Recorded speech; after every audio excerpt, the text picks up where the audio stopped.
네, 사무엘하 15장 13절로 23절 말씀 가지고 새벽 예배를 통해서 사람을 붙여주시는 은혜를 누리려면 이라는 제목으로 할 말씀 증거하겠습니다. 오늘 본문은 반역한 압살롬을 다윗이 피해서 도망가는 장면과 또 그런 다윗을 따르는 충성스러운 부하들, 그중에 특별히 가드 사람 이때라는 인물을 성경이 이렇게 주목하는 장면입니다. 오늘 말씀을 통해서 우리에게 주신 메시지가 무엇인지 잘 듣고 깨닫는 은혜가 저와 여러분에게 있기를 바랍니다. 오늘 13절에 보니까 전령이 와서 다윗에게 말을 하죠. 소식을 전하는데 이스라엘의 인심이 다 압살롬에게 돌아갔다, 이렇게 말을 합니다. 여러분, 이 말은 이스라엘 백성들이 지금 압살롬을 왕으로 모시려고 그런다, 추대하려고 한다, 이런 의미거든요. 여러분, 지금 다윗이 왕이지 않습니까? 당연히 사람들의 지지를 받는 것이 굉장히 중요한 사람이죠.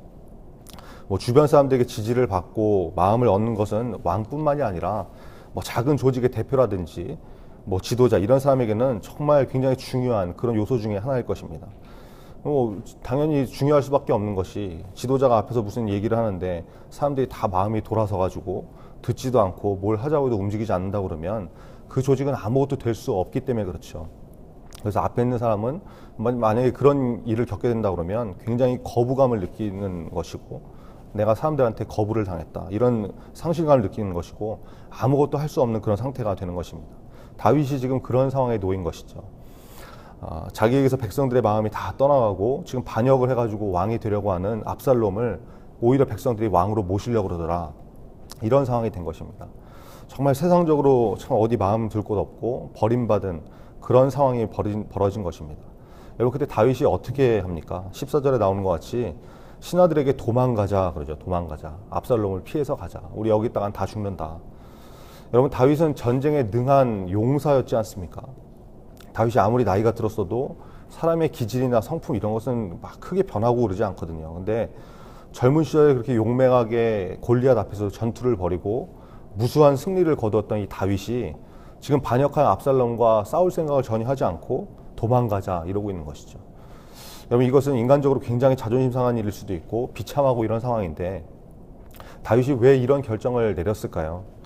매일 성경에도 이렇게 나와 있지만 다윗의 이 결정은 어떻게 보면 맞서서 싸울 힘이 없거나 용기가 없어서 그랬다, 이렇게 보기보다는 다윗이 더 이상 이제 왕의 자리에 연연하지 않고 오히려 나단 선지자를 통해서 하나님께서 예고하신 하나님의 심판을 수용하는 자세가 있었기 때문에 그렇다, 이렇게 보는 것이 바른 해석이라고 생각합니다. 여러분, 다윗의 이 자세가 굉장히 중요한 것이죠. 하나님의 주권을 인정하는 것, 그렇죠? 하나님께서 이 자세를 굉장히 귀하게 여기신다라는 거예요. 우리 인생에도 하나님께서 뭔가를 걷어가실 때가 있습니다, 그렇죠? 돈을 걷어가실 때도 있고, 사람을 걷어가실 때도 있고, 관계를 걷어가실 때도 있고, 그럴 때 참 마음이 아프죠. 상실감도 느끼고 괴롭지 않습니까? 그럴 때 나는 어떤 자세로 반응하는지 오늘 말씀을 통해서 우리 자신을 좀 한번 점검을 해봤으면 좋겠습니다. 다윗처럼 하나님의 뜻을 수용하고 받아들이는 사람인지, 아니면 그럴 때마다 원망하고 불평하고 대적하는 사람은 아닌지 우리 자신 한번 좀 점검해 보시고, 다윗의 모습처럼 하나님의 주권을 인정하고 수용할 수 있는 저와 여러분 되기를 간절히 바랍니다. 자, 다윗이 그렇게 퇴각 명령을 내리니까 도망가자, 후퇴하자 이렇게 하니까 신하들이 어떻게 합니까? 15절에 나오죠.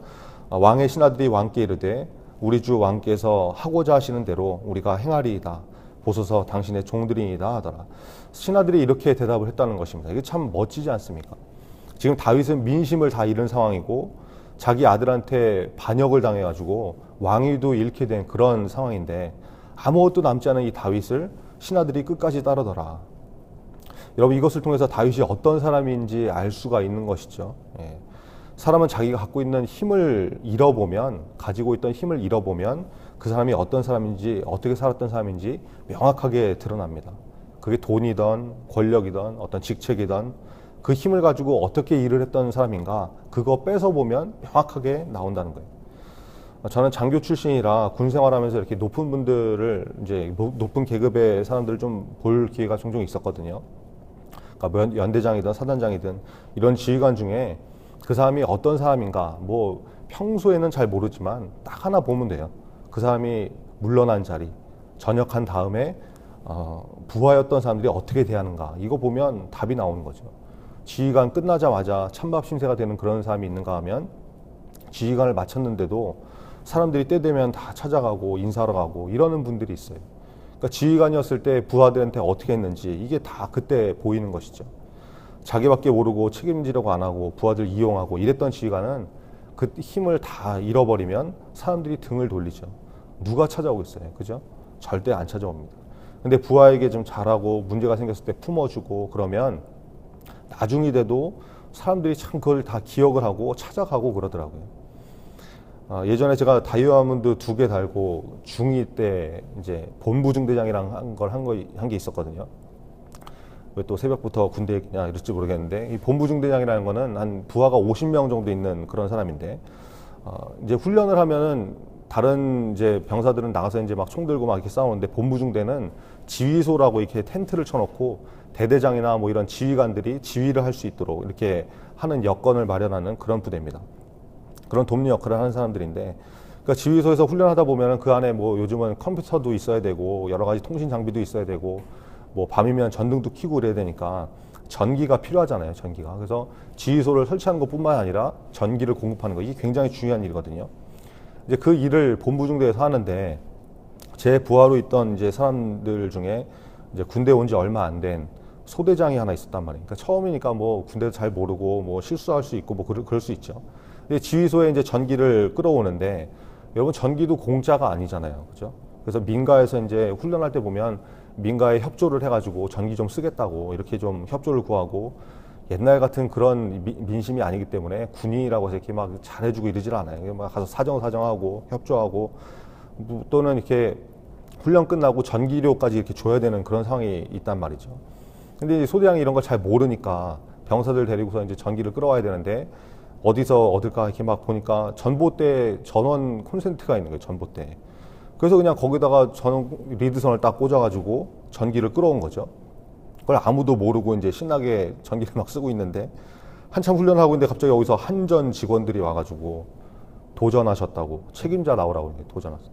그래서 이게 뭔 소리냐, 뭐 누가 도전을 해, 누가 감히 한전에 도전을 하냐, 뭐 이러고 이제 당하고 있는데, 전기를 이렇게 몰래 훔쳐 쓰는 걸 도전이라고 한다면서요? 이게 굉장히 이제 심각한 일이에요. 뭐 절도죄하고 이게 비슷한 일이라고 하는데, 하여튼 그렇게 들은 것 같은데, 훈련을 하고 있는데 한전 직원이 이 도전 현장을 검거하러, 이거 완전 어처구니 없는 상황이 된 거죠. 그때 총 책임자인 대대장님은 순찰하러 이제 나가서 안 계시고, 주변에 이제 같이 있던 훈련하던 그 대위 중대, 저는 중이었고 대위 중대장들 이렇게 평소에 완전 어깨에 힘주고 거들먹거리던 선배들 몇 명 있었는데, 책임자 나오라고 했는데 아무도 안 나갔는데, 아무도 뭐 눈치만 보면서 찍소리도 못하고 평소에는 그렇게 폼을 잡더니, 그래서 제가 너무 어이가 없어가지고 대위들 다 있는데 아무도 안 나가서 중인 제가 나가가지고 제가 책임자라고, 제가 책임지겠다고 이러고 나왔죠. 저는 그 정도 하면 군인이고 훈련 중이고 이러니까 뭐 이러시면 안 된다고 이렇게 몇 마디 하고 갈 줄 알았는데, 한전 직원들 되게 무섭다고. 여기 한전에 근무하시는 분 혹시 계십니까? 되게 무서운 사람들이 차에 타라는 거예요, 차에. 야, 그래가지고 책임자라고 나갔던 저하고 전봇대에 멋모르고 이게 전기 꽂았던 소위 통신소대장하고 둘이 한전 직원 차에 타가지고 이제 사무실로 끌려간 거예요. 가가지고 전기 고문을 당하고, 그런 건 아니지만, 네, 막 군인이 그러시면 되냐고 막 무안을 당하고, 이 모든 일에 책임을 지겠다고 막 각서를 쓰라고 그런 거예요. 그래서 제가 난생 처음 거기 가서 이제 각서를 다 쓰고 몇 시간 만에 이렇게 풀려 나온 적이 있는데, 그때 제가 선배 중대장들한테 엄청 실망해가지고, 야, 사람들이 어떻게 저러냐 이런 생각을 한 적이 있는데, 제 부하였던 소위였던 소대장은 지금 소령 달고 군생활을 계속 하고 있거든요. 근데 아직도 그날 한전에 끌려갔던 그 날짜까지 기억해가면서 그때 참 고마웠다고, 진짜 감동했다고 아직도 그 얘기를 하더라고요.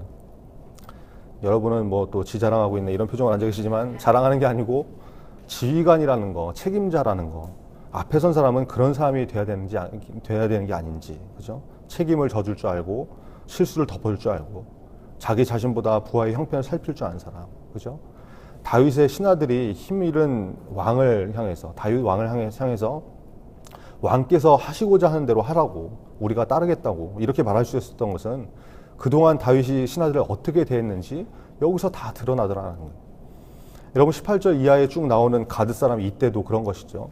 다윗이 이때를 보고, 야, 왜 네가 우리와 함께 가냐, 너는 나를 따라와 봐야 도망자 신세밖에 안 된다, 그러니까 넌 그냥 괜찮으니까 여기 있어라, 다윗 여기 나를 섬겼듯이 압살롬을 왕으로 모시고 그냥 여기서 편안하게 있어라 그러는 것이죠. 그런데 다윗에게 이때의 대답이 뭐라 그럽니까? 이때가 너무 근사한 대답을 하는데 21절에 나오는데요. 한번 같이 한번 읽어볼까요? 21절 시작.